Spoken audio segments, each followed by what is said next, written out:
Video ini berisi rekaman presentasi dari Bapak Haris Muhtadi, Direktur PT CJ Feed and Care Indonesia, dan gabungan pengusaha makanan ternak dengan judul Update Produksi Udang di Indonesia tahun 2021.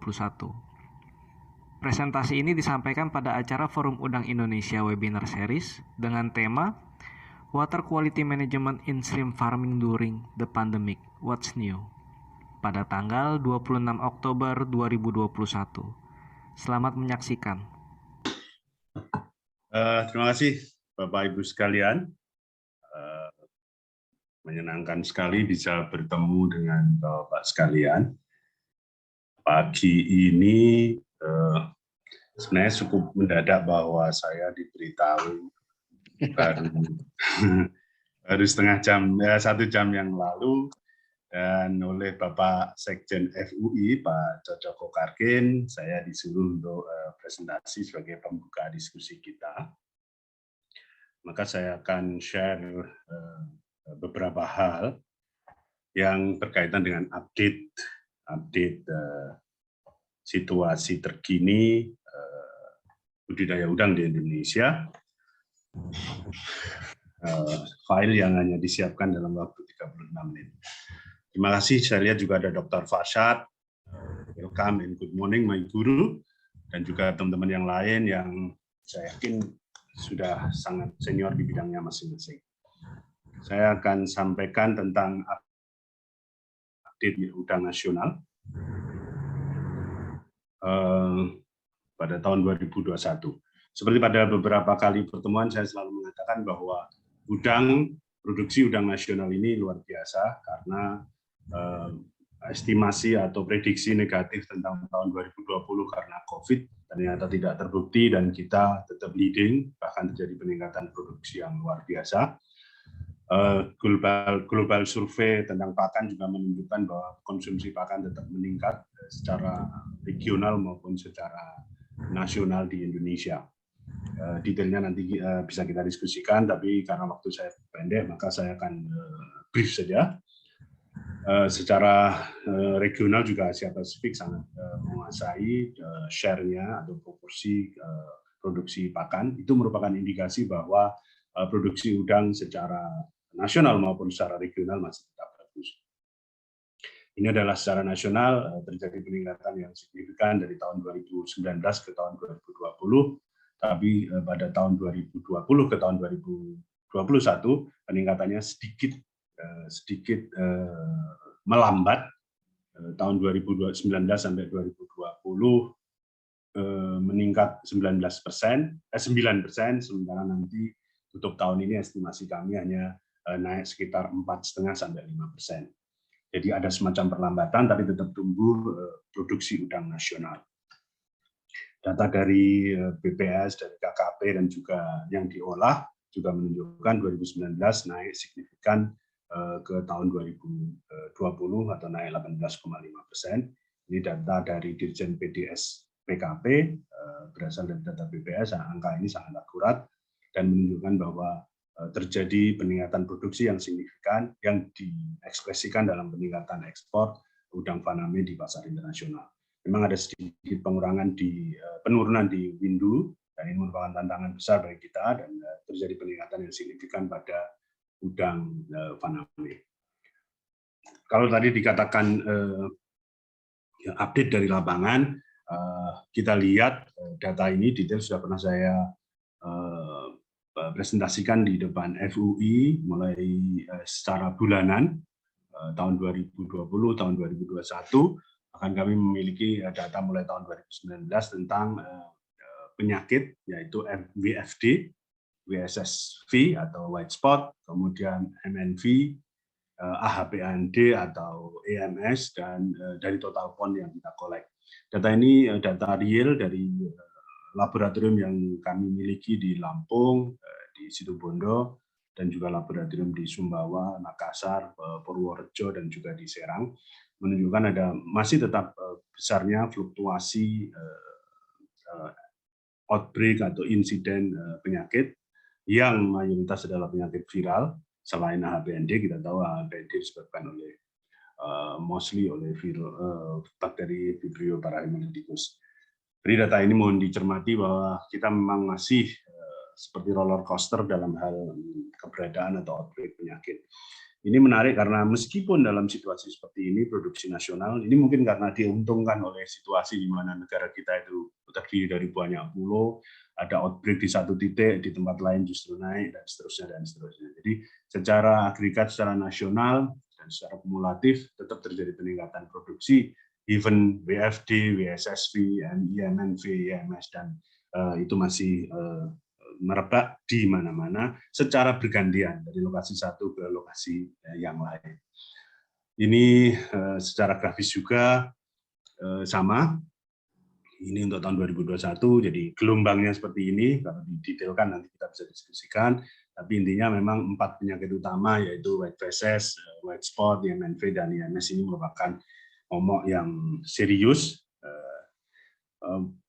Data ini hanya representasi cuplikan dari situasi Indonesia, tidak sepenuhnya representatif. Cuplikan dalam artian hanya di sentra-sentra produksi yang kebetulan tim kami memiliki lab PCR-nya. Di tempat yang tidak ada PCR-nya kita tentu saja tidak bisa mengkoleksi data ini, tapi saya berharap ini bisa mewakili situasi Indonesia secara keseluruhan. Ada gelombang yang terus-menerus, tapi dari data yang kita lihat, kekhawatiran bahwa EMS atau HPND itu akan outbreak dan membuat Indonesia kolaps seperti Thailand maupun negara yang terkena HPND, ternyata itu tidak terbukti. Ada titik di mana daerah tertentu meningkat, kemudian akan melandai dan kemudian teratasi.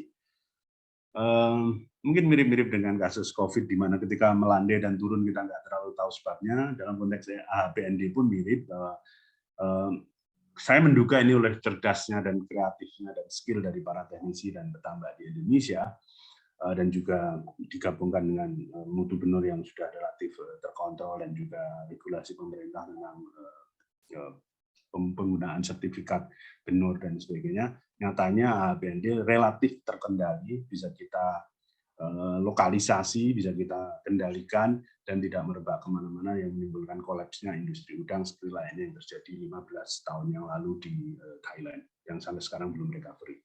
Artinya, so must go on, bahwa even ada EMS atau HPND, kita juga masih bisa berjalan dan meningkatkan, bahkan meningkatkan produksi udang. Ini capaian dan apresiasi yang luar biasa dari berbagai pihak dari industri ini, terutama adalah di sektor produksi udang di tambak. Ini juga data lebih detail PCR dari lab kami. Datanya ini data terakhir tahun 2021, jadi masih hangat sampai per Oktober kami punya datanya. Nanti biar Pak Cocok dan juga tim ahli dari FUI menganalisanya. Saya sendiri nggak bisa membaca atau menafsirkannya lebih detail. Data ini akan kami kirimkan ke Pak Cocok untuk dianalisa lebih detail, untuk memberi tafsir dan juga penjelasan yang lebih kuat tentang kejadian ini. Secara umum, sekali lagi, even kita didera oleh berbagai masalah ini, produksi udang tetap lancar sejauh ini, supply juga masih cukup terkendali, dan itu diekspresikan dengan konsumsi pakan. Kami selalu meyakini bahwa konsumsi pakan atau omset dari pabrik pakan udang di Indonesia ini merupakan refleksi atau cerminan dari situasi udang di nasional. Saya sebagai Ketua GPMT atau Gabungan Pengusaha Makanan Ternak punya cukup data tentang konsumsi pakan, sehingga ini bisa dijadikan rujukan sebagai cara untuk membaca produksi udang nasional. Secara umum, perkembangan secara teknologis di Indonesia hari ini sedang ada upaya untuk menjinakkan HPND, khususnya EMS, dengan menggunakan bakteriofag. Jadi itu adalah virus yang secara khusus dipakai untuk melawan bakteri HPND, strain khusus. Virus ini juga strain khusus seperti lainnya pada vaksinasi COVID. Jadi ada virus yang didesain secara khusus yang berfungsi untuk membunuh atau menghancurkan dalam proses litik dan sebagainya, untuk mematikan atau menghancurkan HPND dengan cara membunuh bakteri Vibrio parahemolyticus Viraha dan VP. Ini sedang stadium riset. Pabrik pakan melakukan riset ini, baik dicampurkan di pakan maupun di air, yang mungkin 2 atau 3 bulan lagi hasilnya akan konklusif, dan kalau ini bisa disimpulkan sebagai cara untuk bukan hanya ini bukan preventing, tapi benar-benar upaya untuk langsung menuju sasaran, yaitu membunuh penyebab ABND, yaitu Hibberella hemolyticus, akan menjadi titik terang bagi pemberantasan atau outbreak EMS. In detail monggo didiskusikan, tapi arahnya ke sana, dan kami berharap ini bisa melengkapi, karena 4 tahun terakhir ini di Indonesia maupun di regional sangat kuat kecenderungan bertambah untuk mengadopsi functional feed atau pakan yang menggunakan tambahan-tambahan imunomodulator, imunstimulan dan sebagainya untuk meningkatkan daya tahan udang terhadap penyakit. Ini adalah bakteriofag ini adalah tindak lanjutan dari proses itu. Karena harus diakui oleh situasi lingkungan yang sangat sulit, penggunaan functional feed sejauh ini masih belum memuaskan bertambah, ada yang berhasil, ada yang tidak berhasil dalam upaya preventing terhadap penyakit baik yang disebabkan oleh virus maupun oleh bakteri. Jadi setelah functional feed, secara terminologi saya yakin bahwa Bapak tahu apa arti functional feed, adalah pakan yang diberi tambahan aditif khusus untuk meningkatkan performa dari udang baik dari segi daya tahan maupun dari segi pertumbuhan. Nah, kalau functional feed ini juga ditambah dengan bakteri yang virus yang sangat spesifik untuk membunuh bakteri, khususnya dalam hal ini adalah ABND, maka kedepannya diharapkan ada titik cerah tentang peningkatan produksi udang nasional kita.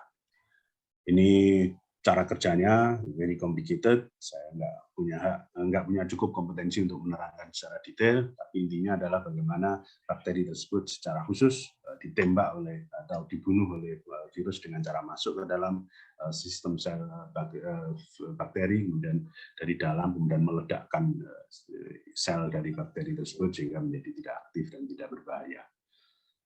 Saya rasa hanya itu. Terima kasih untuk panitia, untuk Forum Udang Indonesia, dan juga para sponsor, dan juga para pemimpin lain.